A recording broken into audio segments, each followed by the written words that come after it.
Bonjour tout le monde. Aujourd'hui, on va voir encore une autre méthode pour montrer que C est algébriquement clos, cette fois-ci par l'analyse complexe. Donc le théorème de D'Alembert-Gauss, qu'est-ce qu'il dit? Bon, si P est un polynôme complexe qui ne possède pas de racine dans C, alors le degré de P est nul.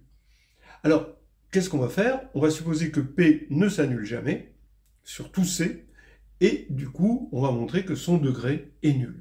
Et là, c'est là où c'est assez sympathique. C'est-à-dire que ça ne va pas être une preuve par l'absurde. On part du fait que P n'a pas de racine et on arrive au degré n égale 0 directement.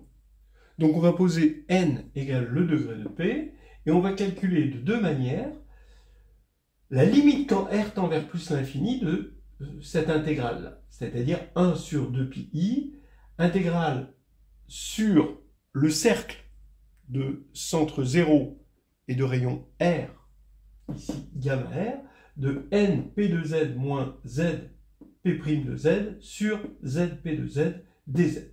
Donc gamma R, je vous dis, c'est le cercle de centre 0 et de rayon R. On le paramétrise par t de 0 à 1. R, gamma R de t, c'est R exponentielle de 2pi t.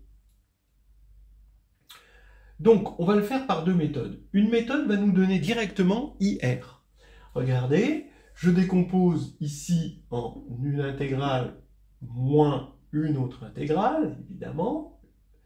La deuxième, je simplifie le z, et la première, je simplifie p de z.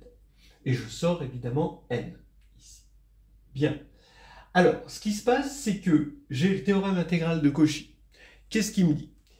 Il me dit que ici, j'ai un polynôme au numérateur, au dénominateur, j'ai un polynôme qui ne s'annule jamais.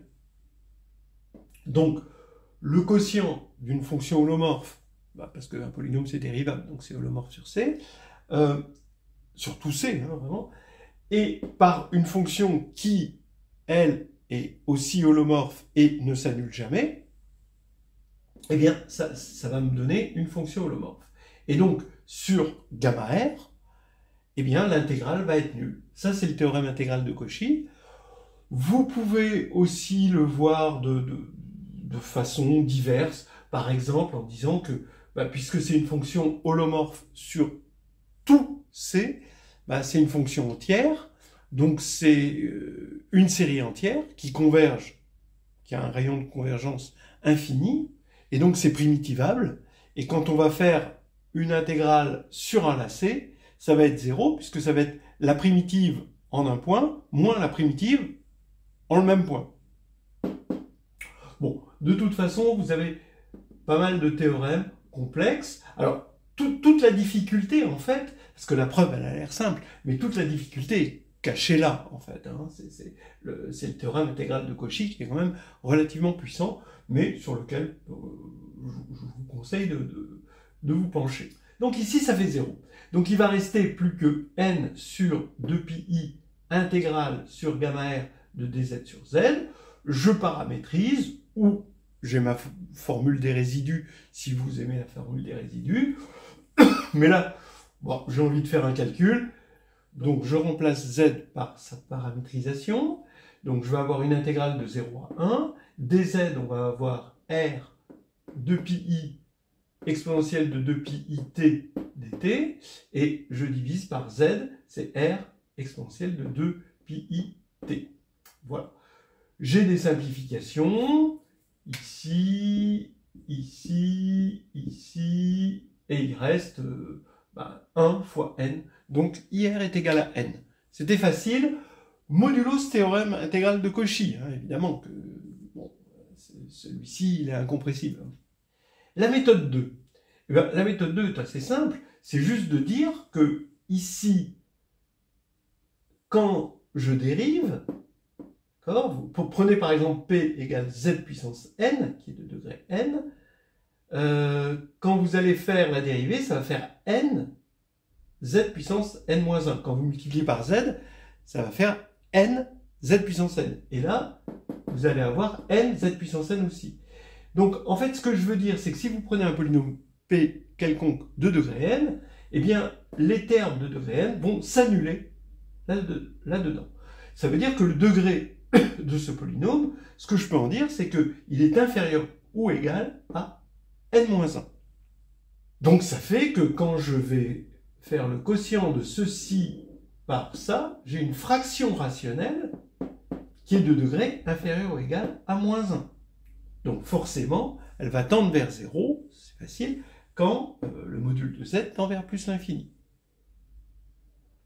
Ça va faire que IR, maintenant, c'est 1 sur 2pi, tac, intégrale gamma R de ma fraction rationnelle R de z sur z des z, et donc quand je vais paramétriser, ça va faire intégrale de 0 à 1 de R, grand R de petit r exponentielle I de pi t, voilà, dt, parce que tout le reste a disparu exactement comme ici, vous avez vu qu'il y a eu la disparition totale. Donc maintenant, je vais utiliser le fait que R, grand R, tend vers 0 quand petit r tend vers plus l'infini. Donc quel que soit epsilon strictement positif, il existe un petit r tel que cette fonction est strictement plus petite que epsilon. Donc on a IR en module qui est strictement inférieur à epsilon.